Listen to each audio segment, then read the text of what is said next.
Hi കൂട്ടുകാരെ, നിങ്ങൾ എപ്പോഴെങ്കിലും ചിന്തിച്ചിട്ടുണ്ടോ നമ്മൾ കഴിക്കുന്ന ഭക്ഷണം നമ്മുടെ ശരീരത്തിനുള്ളിൽ എവിടെയാണ് പോകുന്നതെന്ന്? നമുക്ക് കണ്ടുപിടിക്കാം. വാവ്, നോക്കൂ, വായിൽ വെള്ളമൂറുന്ന പലഹാരങ്ങൾ. നമ്മുടെ ശരീരത്തിന് ഊർജം നൽകുന്നത് ഈ ഭക്ഷണമാണ്. കളിക്കാനും പഠിക്കാനുമെല്ലാം നമുക്ക് ഊർജം വേണ്ടേ? നമ്മൾ ആഹാരം കഴിക്കാൻ തുടങ്ങുമ്പോൾ നമ്മുടെ വായയാണ് ആദ്യത്തെ വീട്. ഇവിടെയാണ് ഭക്ഷണത്തിന്റെ യാത്ര തുടങ്ങുന്നത്. പല്ലുകൾ എന്തിനാണെന്ന് അറിയാമോ? നമ്മുടെ പല്ലുകൾ ചെറിയ കഷണങ്ങളാക്കി ഭക്ഷണത്തെ മുറിക്കുന്നു. ചവച്ചരച്ച് കഴിക്കുമ്പോൾ ഭക്ഷണം വേഗം ദഹിക്കാൻ ഇത് സഹായിക്കും. നല്ലപോലെ ചവക്കണം കേട്ടോ. നമ്മുടെ നാവ് ഭക്ഷണത്തെ പല്ലുകളുടെ ഇടയിലേക്ക് തള്ളിവിടുന്നു. ഉപ്പ്, പുളി, മധുരം, കയ്പ് തുടങ്ങിയ രുചികൾ അറിയുന്നതും നാവുകൊണ്ടാണ്. വായിലുള്ള ഉമിനീർ ഭക്ഷണത്തെ നനച്ച് മൃദുവാക്കുന്നു. ഇത് ഭക്ഷണം വിഴുങ്ങാൻ നമ്മളെ സഹായിക്കുന്നു. ഉമിനീരിൽ ദഹനത്തെ സഹായിക്കുന്ന ദ്രാവകങ്ങളുമുണ്ട്. നമ്മൾ ഭക്ഷണം വിഴുങ്ങുമ്പോൾ അതൊരു കുഴലിലൂടെ താഴേക്ക് പോകുന്നു. ഈ കുഴലിന്റെ പേരാണ് അന്നനാളം. ഭക്ഷണം താഴേക്ക് പോകുന്നത് കാണണ്ടേ? അന്നനാളം ഒരു സ്ലൈഡ് പോലെയാണ്. ഭക്ഷണം അതിലൂടെ മെല്ലെ മെല്ലെ താഴേക്ക് സഞ്ചരിച്ച് വയറ്റിലെത്തും. ഈ യാത്ര വളരെ രസകരമാണ്. അങ്ങനെ ഭക്ഷണം നമ്മുടെ വയറ്റിലെത്തി. വയറൊരു മിക്സർ ഗ്രൈൻഡർ പോലെയാണ്. ഇവിടെ ഭക്ഷണം കൂടുതൽ ചെറിയ കഷ്ണങ്ങളായി മാറുന്നു. വയറ്റിൽ നിന്നും ചില ദഹനരസങ്ങൾ പുറത്തുവരും.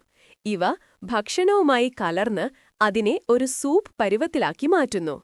ഇത് ദഹനത്തിന് അത്യാവശ്യമാണ്. നമ്മുടെ വയർ ഒരു ബലൂൺ പോലെ ചുരുങ്ങുകയും വികസിക്കുകയും ചെയ്യും.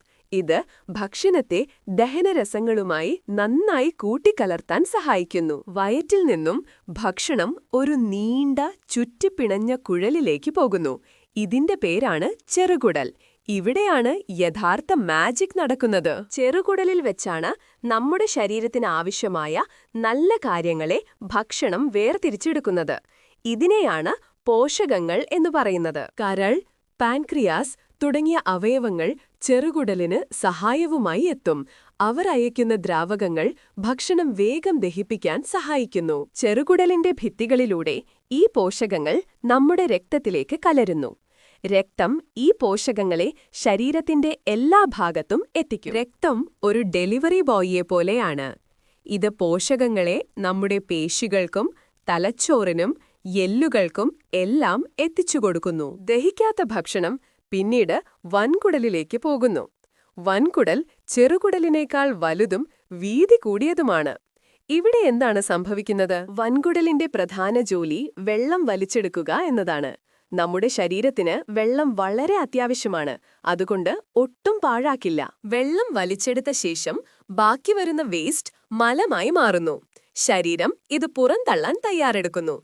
ഇത് സ്വാഭാവികമായ ഒരു കാര്യമാണ്. ശരീരത്തിന് ആവശ്യമില്ലാത്ത ഈ വേസ്റ്റ് പുറത്തുപോകാൻ തയ്യാറായി നിൽക്കുന്നു. ഇങ്ങനെയാണ് നമ്മുടെ ശരീരം എപ്പോഴും വൃത്തിയായി സൂക്ഷിക്കുന്നത്. ഓർമ്മയുണ്ടോ രക്തം പോഷകങ്ങളെ ശരീരത്തിന്റെ പല ഭാഗത്തും എത്തിച്ചത്? ആ ഊർജം കൊണ്ടാണ് നമ്മൾ ഓടിച്ചാടി കളിക്കുന്നത്. നമ്മുടെ തലച്ചോറിനും ഭക്ഷണം വേണം. നല്ല ഭക്ഷണം കഴിച്ചാൽ നന്നായി പഠിക്കാനും പുതിയ കാര്യങ്ങൾ ഓർമ്മിച്ചു വെക്കാനും സാധിക്കും. പാല് കുടിക്കുമ്പോഴും ഇലക്കറികൾ കഴിക്കുമ്പോഴും കിട്ടുന്ന കാൽസ്യം നമ്മുടെ എല്ലുകളെ ബലമുള്ളതാക്കുന്നു. അതുകൊണ്ട് എല്ലുകൾ ഒടിഞ്ഞു പോകില്ല. നല്ല ഭക്ഷണം കഴിക്കുന്നതുകൊണ്ടാണ് നമ്മൾ വളരുന്നത്. നമ്മുടെ ഉയരം കൂടാനും ശരീരം വലുതാകാനും പോഷകങ്ങൾ സഹായിക്കുന്നു. ചിലപ്പോ നമുക്ക് ചെറിയ മുറിവുകളൊക്കെ പറ്റാറില്ലേ? നല്ല ഭക്ഷണം കഴിച്ചാൽ ആ മുറിവുകൾ വേഗത്തിൽ ഉണങ്ങാൻ സഹായിക്കും. അതുകൊണ്ട് കൂട്ടുകാരെ, എപ്പോഴും പഴങ്ങളും പച്ചക്കറികളും കഴിക്കാൻ ശ്രമിക്കണം. അവ നമ്മുടെ ശരീരത്തിന് ഏറ്റവും നല്ല കൂട്ടുകാരാണ്. മിഠായികളും വറുത്ത പലഹാരങ്ങളും ഒരുപാട് കഴിക്കരുത്. അവ നമ്മുടെ വയറിന് അത്ര നല്ലതല്ല. വല്ലപ്പോഴും കുറച്ചു മാത്രം കഴിക്കാം. ദിവസവും ധാരാളം വെള്ളം കുടിക്കാൻ മറക്കരുതേ. വെള്ളം ഭക്ഷണം വേഗം ദഹിക്കാനും ശരീരം വൃത്തിയായി സൂക്ഷിക്കാനും സഹായിക്കും. കൃത്യസമയത്ത് ആഹാരം കഴിക്കുന്നത് നമ്മുടെ വയറിന് വളരെ നല്ലതാണ്. രാവിലെയും ഉച്ചയ്ക്കും രാത്രിയിലും നേരം തെറ്റാതെ കഴിക്കണം. ഓർക്കുക, ഭക്ഷണം നന്നായി ചവച്ചരച്ച് കഴിക്കണം. ഇത് നമ്മുടെ വയറിന്റെ ജോലി എളുപ്പമാക്കും. അപ്പോൾ ദഹനം നന്നായി നടക്കും. അപ്പോൾ ഭക്ഷണത്തിന്റെ യാത്ര എല്ലാവരും കണ്ടില്ലേ? വായിൽ തുടങ്ങി വയറിലൂടെയും കുടലിലൂടെയും പോയി നമുക്ക് ഊർജം തരുന്നു. നമ്മൾ കഴിക്കുന്നതുപോലെ ഇരിക്കും നമ്മുടെ ആരോഗ്യം. നല്ല ഭക്ഷണം കഴിച്ചാൽ നമ്മൾ മിടുക്കരും മിടുക്കികളുമായി വളരും. എപ്പോഴും സന്തോഷമായിരിക്കാം. ഇതുപോലെ ഒരുപാട് കാര്യങ്ങൾ നമുക്ക് ഇനിയും പഠിക്കാം. നമ്മുടെ ശരീരത്തെക്കുറിച്ചറിയാൻ ഒരുപാട് രസകരമായ കാര്യങ്ങളുണ്ട്. ഈ വീഡിയോ കണ്ട എല്ലാ കൂട്ടുകാർക്കും ഒരുപാട് നന്ദി. നിങ്ങൾക്കിത് ഇഷ്ടമായെന്ന് കരുതുന്നു.